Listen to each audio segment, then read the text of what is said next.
한나라당 동대문 을 출신 홍준표입니다. 존경하는 선배 동료 의원 여러분, 북한이 공식적으로 핵 보유 선언을 했습니다. 전 국민이 핵 인질이 된 지 10년이 되었습니다. 경제가 파탄 지경에 이르렀다고 합니다. 사회 양극화 현상이 날로 심화되고 있습니다. 국방을 담당하는 장성들의 진급 비리가 있다고 합니다. 이런 상황에서 대통령께서는 한가로이 성형수술이나 하고 있고 며칠 앞을 내다보지 못하는 통일부 장관은 육자회담을 낙관하고 있었습니다. 총리는 야당 폄훼와 2007년 대선 승리만 장담하고 있습니다. 참으로 걱정스럽습니다. 국방부 장관 나오십시오.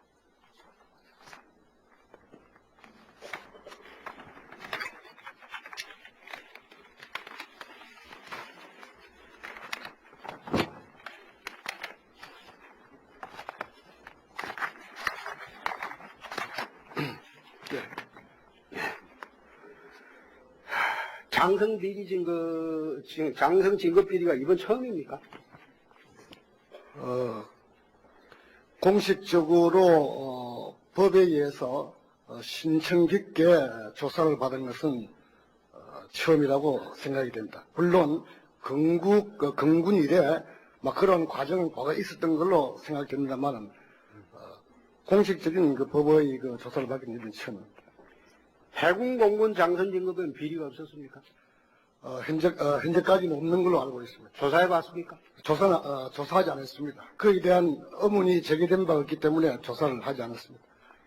그러면 하필 왜 육군만 의문이 제기됐습니까?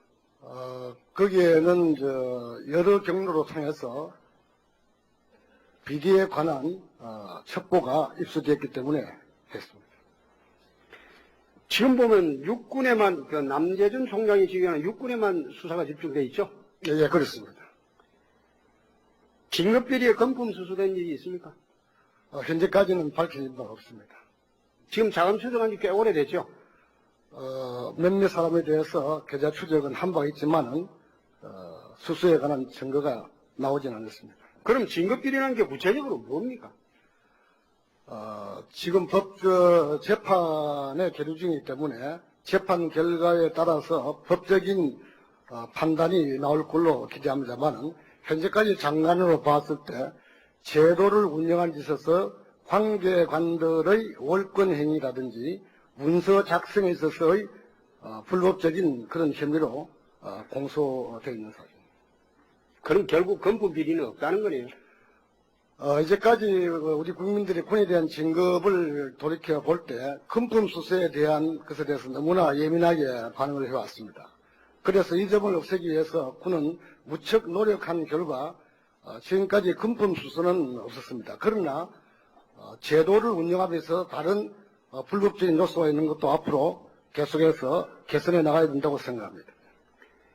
결국 진급 규정에 맞지 않게 진급 심사를 했다. 그 뜻이네요. 대체적으로 그렇게 보시면은 포괄적인 상황이 이해가 되겠습니다. 그럼 정책적인 문제에 귀착이 되네. 이번 재판의 결과에 따라서 관계관들의 법적인 책임에도 저희들이 결과를 기다려봐야 되겠습니다만은 제가 볼 때는 제도에 관한 개선도 강력한 국민의 요구로 보고 있습니다. 진급할 때 최종적인 결제자는 대통령이고 국방부 장관이 전부 결제하죠? 대령이하는 제가 결제하고 장성급 진급은 대통령이 최종 결재권자입니다. 그러니까 이 진급 비리가 문제됐는데 남재준 총장만 집중적으로 문제를 삼고 장관은 아무 책임이 없습니까? 이제까지 이제 국민들이나 언론에서 장성의 진급을 총장이 중심돼서 하지 않나 하는 그런 조금 정근대적인 인식에서 총장 쪽에 책임을 묻고 있는 것 같습니다만은 총장은 그 추천권만 있고 그다음에 이제 장관은 대통령께 대해 재청권이 있고 장성 진급에 관해서 그렇습니다. 대통령이 최종 결재권자이기 때문에 총장이 책임이 있는 만큼 장관에게도 관리의 책임이 있다 이렇게 보시면은 상식적으로 이해가 될 겁니다. 그런데 이상하잖아요. 총장은 검찰에 불려가니 안 불려가니 이런 말이 있고 장관은 이 장성징집 비리라는 게 이게 엄청난 사건인데 국방을 담당하는 사람들입니다. 근데 장관의 이 해방 이후에 최초로 장성징집 비리가 문제됐는데 장관이 사표냈다, 뭐 제출했다 이런 소리 들은 바 없거든요. 이번 그 사건은 장관이 국방부 장관이 총장에게 위임해준 그 상에서 일어난 내용이기 때문에 그 조사 결과에 따라서 제가 어떤 조치를 취하는 것은 그때 가서 한번 생각해 보겠습니다. 위임해주면 감독 책임은 없습니까? 대체적으로 군에서는 위임해줄 때 그 위임자에게 상당 부분의 책임을 같이 위임해주고 결과가 잘 될 때는 그 위임받은 사람의 공적으로 돌리고 결과가 잘못됐을 때 위임자가 책임을 지는 경우가 있습니다. 그 이번에 장성징급 비리가 있었으면 이 위임자가 잘못한 거네. 지금까지는 위임자의 잘못에 대해서는 재판 결과에 따라서 제가 생각해 볼 생각입니다. 장관 정치인입니다. 네. 그렇죠? 예. 정치인은 결과에 대한 무한 책임을 져야 돼. 저는 공감합니다. 그러니까 그걸 공감하면서 어떻게 장성징급 비리라는 이 초유의 사태가 있었는데 사표냈다는 말을 들어본 일이 없어요. 그렇게 말씀하시면은 이 장관이 정치인으로서 좀 더 깊이 생각이 된다고 강조하시는 걸로 이해하겠습니다. 그거는 장관이 그래 이해하면 안 되죠. 장관이 잘못했으면 사표를 내고 해방 이후에 처음으로 이게 초유의 사태 아닙니까? 예. 그럼 이런 군에 엄청난 사태에 있었으면 장관이 책임을 져야죠. 어, 사표라도 내는 신용이라도 해야 되는데 그것도 안 하고 일방적으로 총장만 언론을 통해서 계속 쪼고 있으면 이게 바른 제도 아니지 않습니까? 홍 의원님, 이 진급 제도의 과정과 절차를 좀 더 상세하게 이해하시면은 제가 취하고 있는 일련의 조치가 정당하고 상식점에서 잘 이루어졌다고 아마 느끼게 될 것입니다. 왜냐하면은 장화제, 예. 장화제. 예.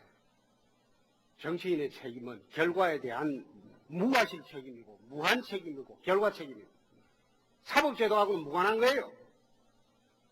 장관의 진퇴는 법원에서 결정하는 거 아니에요. 그 다음에 훈련병 인번 가혹 사건 이것도 상당히 처음이죠. 그와 같은 것은 과거에 쭉 있어 왔습니다. 통계를 말씀드리면은 95년 전까지 군에서 사망한 자가 한 450명이 되었습니다. 근데 금년에 들어와서는 130여 명 순으로 줄어들기 때문에 그동안 군이 엄청나게 노력해서 그 가학성 처벌에 대해서는 관심을 가지고 있습니다. 아니 인분 가혹 사건이 예. 처음 아닙니까? 아니 똥 먹이는 게 그게 그 옛날부터 있어 왔다는 겁니까? 제가 듣기로는 그와 유사한 것이 과거 선배들이 군대를 다스릴 때 있어 왔던 것으로 제가 생각합니다. 장관님, 과거부터 이런 일이 있어 왔으면 진작 없애야죠. 노력하고 있습니다.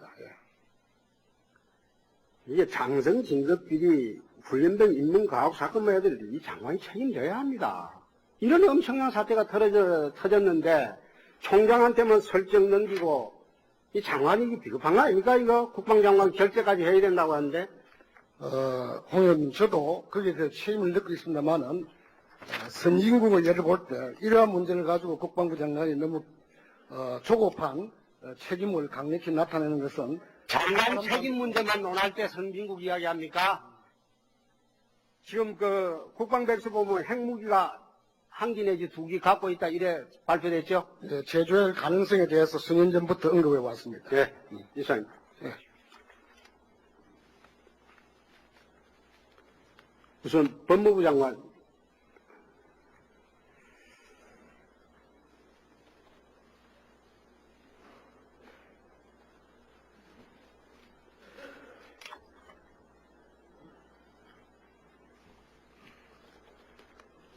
공직자 부패 수사처 신설에 대한 장관 의견은 어떻습니까?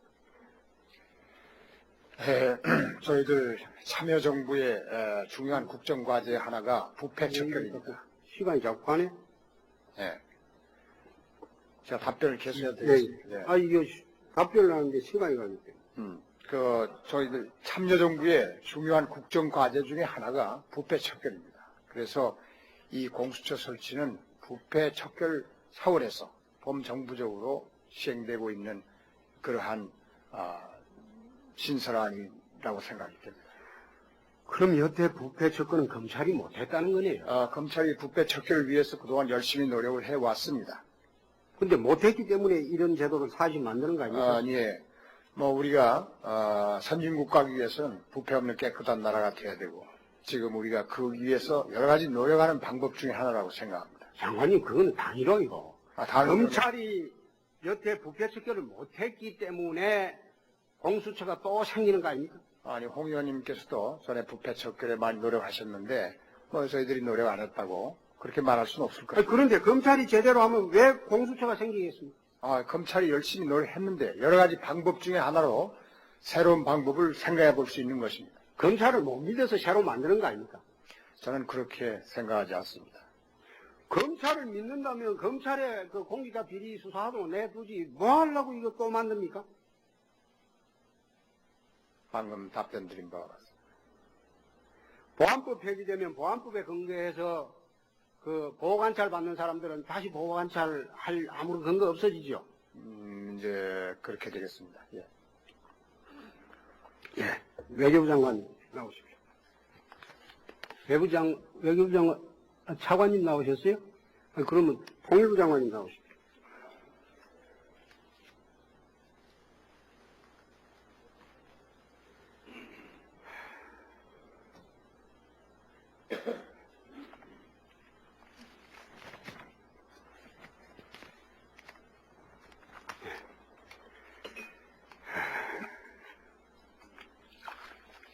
북한이 외무성을 통해서 공식적으로 핵 보유 선언을 했는데 아까 장관님은 핵 보유 주장이라고 했습니다.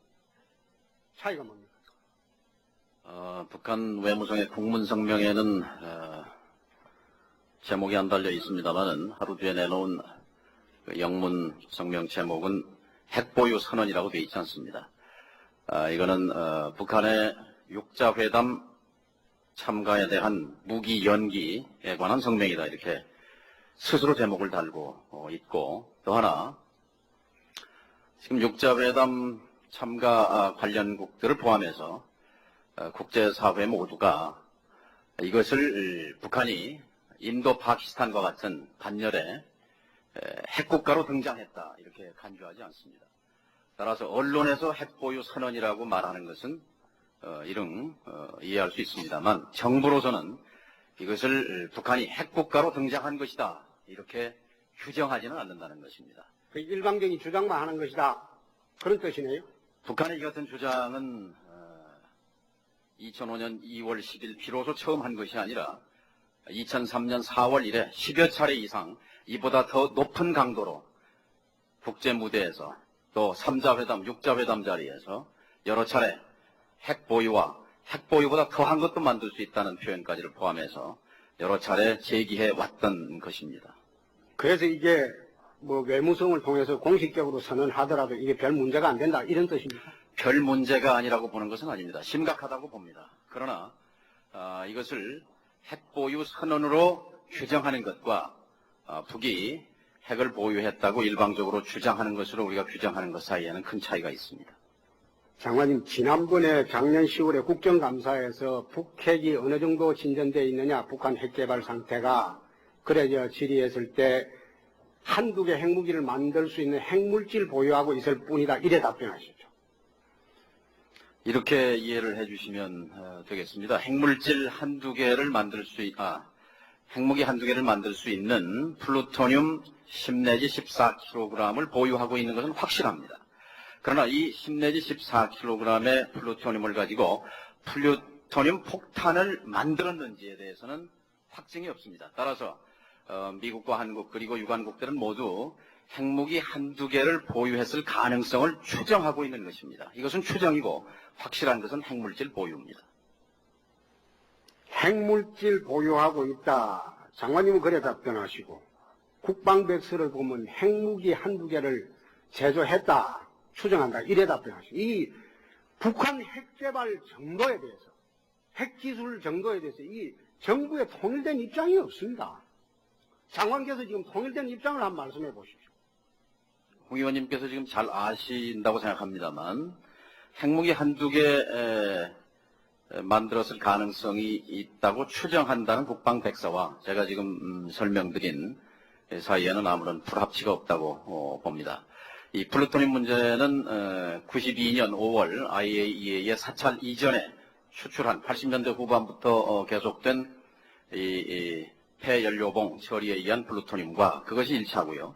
그 다음에 2차 핵 위기 발생 이후, 그러니까 2002년 10월 HEU 문제가 불거진 이후에 5메가와트 원자로를 가동 중단하고 꺼낸 50톤 8,000개의 연료봉, 폐연료봉, 이것을 처리해서 얻은 플루토늄, 이 양은 지금 얼마나 되는지 확실히 추정하기는 어렵습니다만 상당한 양이 되는 것으로 보입니다. 그리고 세 번째는 바로 우라늄 농축 시설에 대한 의혹, 이 세 가지가 북한 핵 의혹의 실체입니다.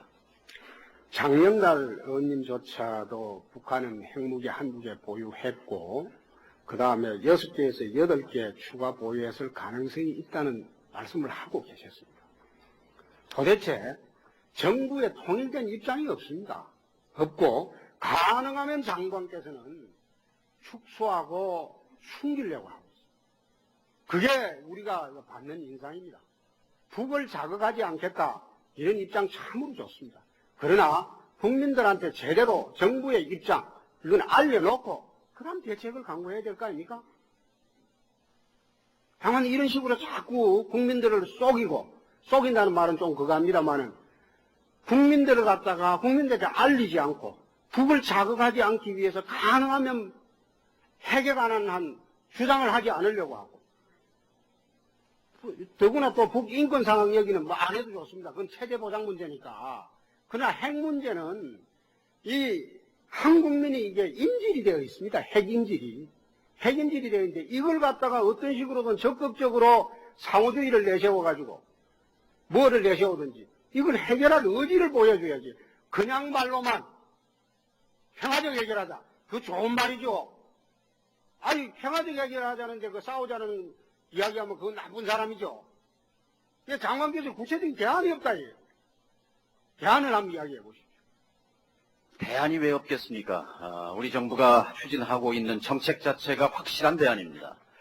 정부가 가고 있는 핵 문제 해결에 관한 방침 이외에 현실적 대안이 저는 없다고 생각합니다. 참여정부는 2003년 2월 25일 제2차 핵 위기가 최고조에 달하던 순간 출범했습니다. 그 이후 북한 핵 문제에 대한 대응은 두 가지 차원에서 진행되어 왔습니다. 하나는 상황 관리입니다. 우리의 주식시장이 요동치지 않게 하고 우리의 경제 상황에 영향을 미치지 않게 하고 사회 심리적으로 안정감을 갖게 하기 위해서 어떻게 하면 상황을 안정적으로 관리할 것인가 하는데 정책 목표에 최우선을 두어왔습니다. 두 번째 차원은 이 문제를 근원적으로 해결하자는 것입니다. 핵 문제는 참여정부 들어와서 발생한 문제가 아닙니다.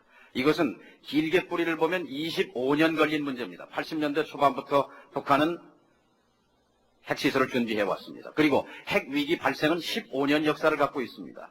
위기 발생 이후에만 보더라도 노태우 정부, 김영삼 정부, 국민의 정부, 참여정부 4대 정권에 걸쳐서 이 핵 문제 해결을 위해서 나름대로 노력해왔습니다. 성과도 있었고 정책의 착오 실패도 있었습니다. 지금 현 정부가 가고 있는 장관, 한국 정부는 연착륙을 바라고 있고 미국 정부는 경착륙이라도 해야 되겠다는 그런 입장을 내가 이해합니다.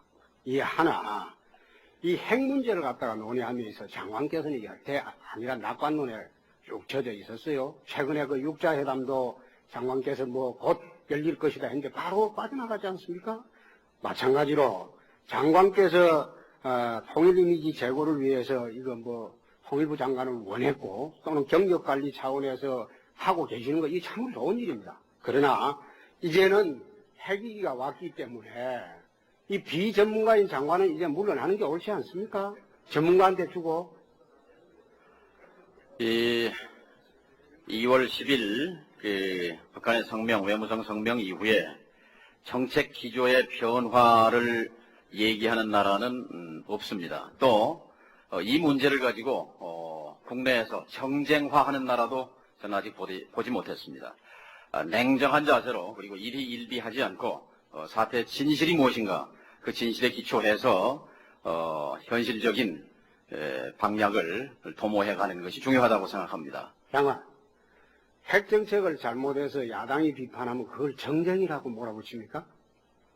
북한의 핵 능력에 대해서 축소해서도 안 됩니다. 과장할 필요도 없습니다. 있는 그대로 실체, 그것은 한미 간의 정보 공조를 통해서 확인된 사실에 기초해서 국방백서도 작성했고 또 정부의 북한의 핵 능력에 대한 입장도 표명하고 있는 것입니다. 아시는 대로 북한은 2003년 이후에 자신들의 핵 능력을 철저하게 정치화했습니다. 이것을 우리는 감안하고 이 사안을 봐야 한다고 봅니다. 이젠 장관, 그 인도적 견지에 대북 지원을 하되 대북 경협이나 개성공단이나 금강산 관광 이거는 상호주의로 가는 게 맞지 않습니까? 적어도 북핵의 인질로서는 우리 대한민국 국민들이 벗어나야 하지 않습니까? 과거 정부를 한번 되돌아볼 필요가 있습니다. 저는 1차 핵 위기 때 우리 사회가 겪었던 심각한 그 파동, 경제사회적 불안정을 생각하면 2차 핵 위기에도 불구하고 2002년 10월 이후에 우리가 당당한 자신감을 가질 수 있고 경제사회적 안정을 가질 수 있었던 것은 그동안 줄기차게 지속되어 왔던 남북 화해협력 정책의 결과라고 생각합니다. 따라서 북한 핵 문제가 불투명하면 불투명할수록 이 화해협력 정책의 기조는 일관되게 유지될 필요가 있다는 것이 제 생각입니다. 집안에 담배 피우는 아들이 있어요. 근데 부모가 담배 피우지 마라고 해도 계속 담배를 피웁니다. 그럼 용돈을 주지 말아야 되겠죠. 담배를 못 사게 해야 되지 않습니까? 근데 계속 용돈 줘갖고 담배 계속 피우게 하면 그거 옳은 게 아니죠. 응? 마찬가지로 이 대북 문제는 이제는 상호주의로 나가야 할 때가 아닌가 이 말이에요. 더 이상 대한민국 국민들이 핵 인질이 되는 사태는 이제 막아야 할 거 아닌가 이 말이에요. 94년도요. 핵위기 있었죠. 핵폭격을 하려고 했죠. 영변 북핵 시설에. 근데 그 이후에 98년도 파키스탄 칸 박사가 북한 방문에 핵기술 전수하고 왔어요. 고폭 실험을 140개나 했어요. 그러면 북핵의 진전이 지금 어느 정도라는 게 지금 다 나와 있습니다. 에? 달래는 것도 한계가 있을 바에는 적어도 이제는 대북 경협 문제는 상호주의로 나가는 게 옳지 않느냐. 장관은 어떻게 생각합니까? 북핵 문제는 북핵 문제대로 해결해가고 남북 관계는 남북 관계대로 심화 발전시키는 것이 오히려 북핵 문제 해결을 촉진시킨다 하는 관점에 서 있습니다. 과거의 경험에 비춰봐도 그렇습니다. 한국 정부가 강경 압박 정책을 구사할 때 한국 정부는 철저하게 제3자로 전락했습니다. 폐지됐습니다. 소외됐습니다. 미북 간의 협상 과정에서 귀동냥을 하는 신세였습니다. 그리고 우리의 운명이 어디로 흘러가는지조차 우리는 알지 못했습니다. 장관, 그것에 비하면 장관, 제가 말씀드리는 것은 대북 압박을 하라는 뜻이 아니고 이제는 상호주의에 나가야 할 때가 아닌가 이 말이에요. 적어도 북핵 문제에 관한 한 우리가 도와주려면 돌아오는 게 있어야죠.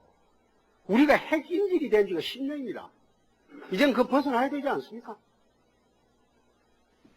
계속 당당한 주장을 하면 냉전 논리로 치부해버리고 상호주의나 이 당당한 주장을 하면 이건 냉전 논리다.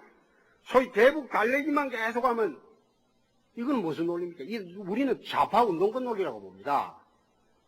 그러니까 이제는 당당한 주장하고 상호주의로 나가서 대북 핵 협상을 본격적으로 해야 될 때가 아닌가 이 말이에요. 상호주의는 퍼주기 논쟁과도 연결되어 있습니다만은 그 문제는 일단 국민적 여과 과정을 통해서 일단 국민적 공감대가 확산됐다고 봅니다. 일단 남북 간의 교류 협력을 통해서 북측의 남에 대한 적대감 수준을 현저하게 낮추고 그리고 남북 간의 평화 공존할 수 있는 토대를 만든 성과들이 일정하게 있습니다. 그 부분에 대한 평가는 아마 홍 의원님께서도 금강산에 가셨을 때도 그런 말씀 하셨던 걸로 압니다만은 다시 이것을 100원을 주면 100원을 받아야 되고 오늘 주면 내일 받아야 하는 그런 엄격한 상호주의 논쟁을 해야 할 때는 아니라고 생각합니다. 알겠습니다. 예, 들어가십시오.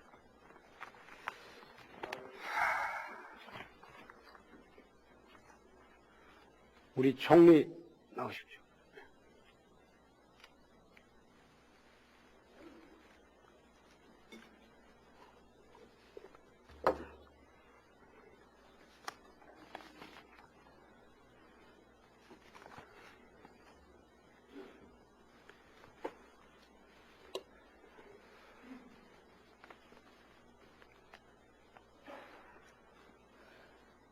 살풀이 해야 되겠죠?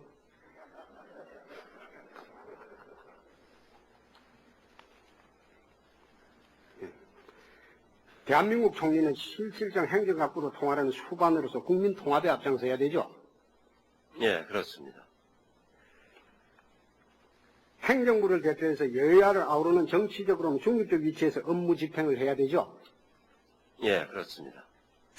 지난 10월 본회의장에서 한나라당을 찻대기당이라고 이렇게 발언한 것은 이거는 좀 심했죠.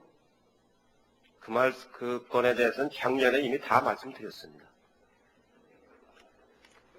사과를 했다고 보나 그래 말씀하시는데 시사들을 1월로 인터뷰 보면 또 2007년도 우리가 무조건 이길 것이다. 열린우리당이 이래한 일 있죠. 그건 한나라당에서 한 얘기가 아닙니다. 아니 열린우리당이 무조건 이길 것이다. 그래 말한 일 있죠. 한나라당에 대해서는 한 글자도 언급한 바가 없습니다. 그거는 반대로 보면 한나라당이 전다는 소리죠. 대선에서. 당은 지금 민주당도 있고 민주노동당도 있고 여러 당이 있습니다.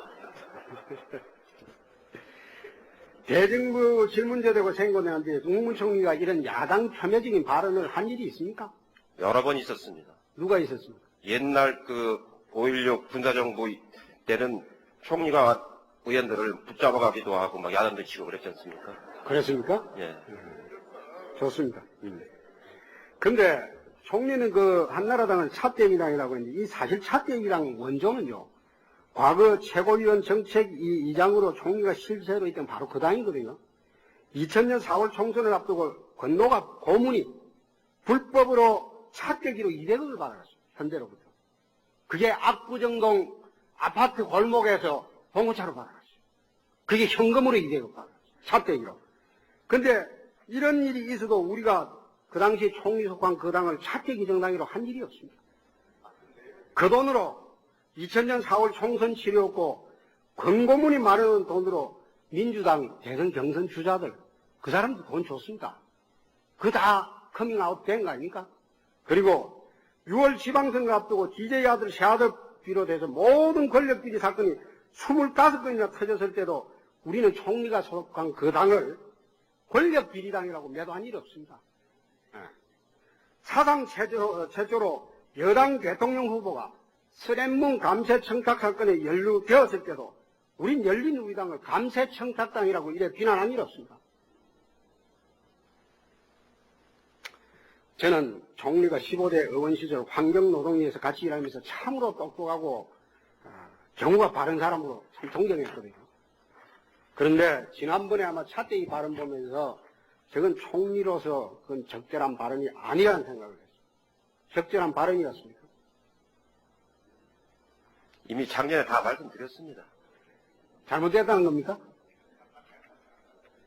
대정부 정책 질문을 해 주십시오. 아니 그러니까 지금 대정부 질문을 하잖아요. 총리가 한 발언에 대해서 하는 게 대정부 질문입니다. 그 점에 대해서는 더 이상 드릴 말씀이 단 한 자도 없습니다. 잘못됐다는 겁니까? 다 말씀드렸습니다. 그럼 총리의 언론관계 발언도 잘한 겁니까? 더 이상 드릴 말씀이 없습니다. 가장 비판적인 신문이 조선동화가 손학이 있다면 다른 언론과 방송은 총리 발 아래 있습니까? 다 말씀드렸습니다. 그만하십시오. 권력에 취해 오만해질 때 민심은 정권을 떠납니다. 부디 이 점 유의해 주시기 바랍니다. 자, 행정각부에서 행해지고 있는 과거사 논쟁에 한번 물어보겠습니다. 국정원에서 과거사 작업하고 있는 거 이거 무엇에 근거한 겁니까? 국정원 법에 있습니까? 과거사에 관한 것은 그 피해자들의 요구가 많습니다. 그 당시에 피해자들이 지금 많이 살아있기도 하고 돌아가신 분들도 있고 그래서 과거사는 가능한 빨리 밝히는 게 좋습니다. 그것은 법에 의해서도 밝혀야 될 뿐만 아니고 국회에서 이미 입법을 심의하고 있지 않습니까?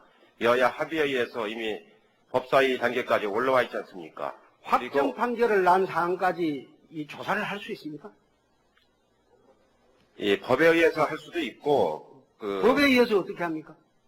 지금 국회에서 법을 만들고 있지 않습니까? 아니, 아직 그 부분 제정 안 됐어요.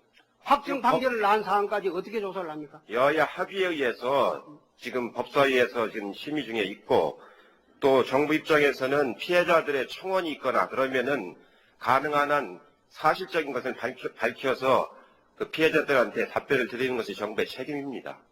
총리, 과거 광주 민주화 운동 관련된 인사분들에 대해서는 특별 재심 절차를 법을 만들었습니다.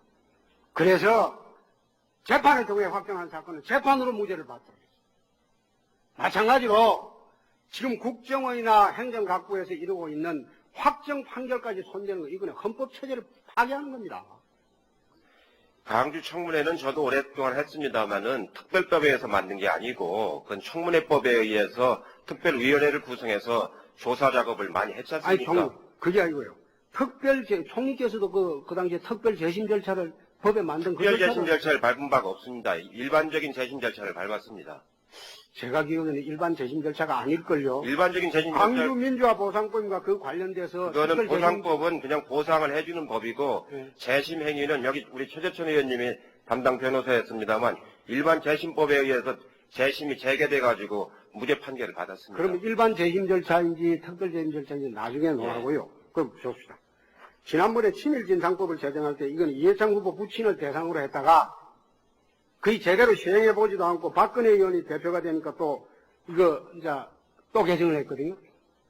이 맞습니까? 친일행위를 한 사람은 얼마나 많습니까? 꼭 특정인을 겨냥해서 하는 것이 아니고 과거사 정리 차원에서 하는 것이지 누구의 부친이 해당이 되고 누가 해당이 되고 그런 저열한 차원에서 하는 게 아니지 않습니까? 이거 하다 보니까 한나라당 이해창 총재 아버지나 그다음에 박근혜 대표 아버지를 상대로 하려고 하다 보니까 또 열린우리당 지도부에서 다 맞아버렸어요. 맞아버렸는데 지난번에 보니까 병풍 사건, 총풍 사건, 안풍 사건 이게 모두 이해창 후보 음해하기 위한 정치 공작이었거든요. 이게 다 무죄 났습니다. 다 무죄가 났는데 이 사건 보면 총풍 사건 보면 휴전선에 총 쏴달라 이랬는데 사실상 판결은 그게 무죄 났어요. 그 부분은. 그런 일이 없었어요. 그 다음에 안보 예산 횡령했다고 4년 내내 공격을 당했는데 이게 지금 대법원에 고등에서 무죄 나서 대법원에 가 있습니다. 그 다음에 병력 비리 같은 경우에 1일 연속극처럼 일부 검사와 여권 실세들이 합작해서 이거 공격을 했습니다. 이게 다 무죄 났어요.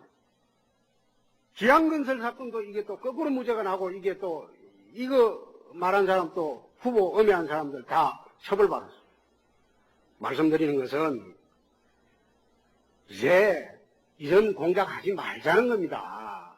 선거는 끝나버렸어요. 그러나 후보는 호소할 길이 없어. 다음 대선을 앞두고 지금 과거사 공작하는 거 이거 보면 다음 대선 앞두고 또 벌써 작업을 하고 있어요.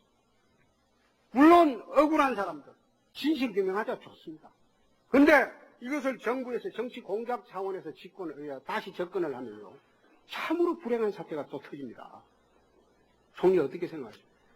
저희가 분명히 말씀드리는데 참여정부는 정치 공작이라든가 그런 거를 일치하지 않습니다. 그 기본 목표가 나라를 민주화시키고 나라를 반듯하게 만드는 것이 참여정부의 가장 큰 국정 지표인데 참여정부에 권위주의가 있으니까 누구를 인권적으로 침해를 합니까?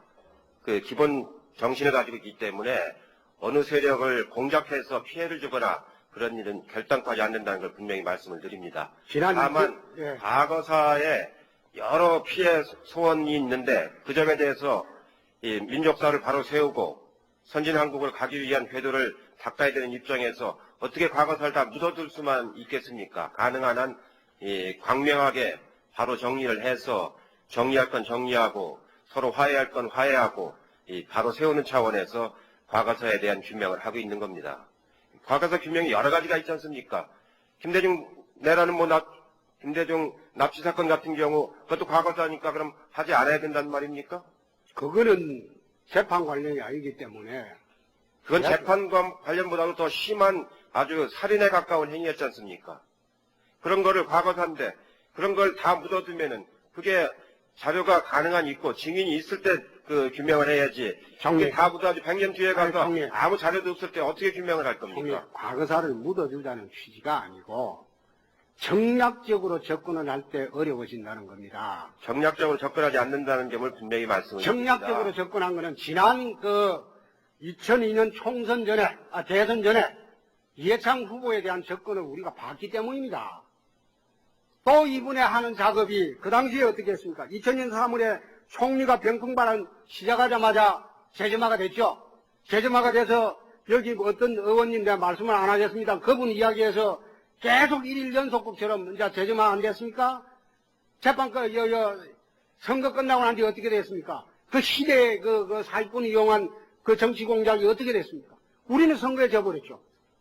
마찬가지로 이제는 거짓하지 말자는 겁니다. 박 대표가 박근혜 의원이 대표되자마자 왜 박정희 시대가 나옵니까? 박정희 시대가 나오려면 김대중 대통령 시대 나오는 게 옳았죠. 갑자기 이러니까 우리가 생각하는 건 순수하지 못하다는 겁니다. 과거사는 우리의 현대사 50년사에는 박정희 대통령도 계시고 노태우 대통령, 전두환 대통령 여러분들이 있지 않습니까? 오히려 박정희 대통령은 공과 과가 있는 분으로 평가받는 분입니다. 그러나 과가 훨씬 많은 사람도 있지 않습니까? 그런 거를 어떻게 과거사를 규명하지 않을 수가 있겠습니까? 오히려 박정희 대통령 경우는 규명을 해보면은 공과 과가 같이 평가될 거 아닙니까? 알겠습니다. 들어가십시오. 시간.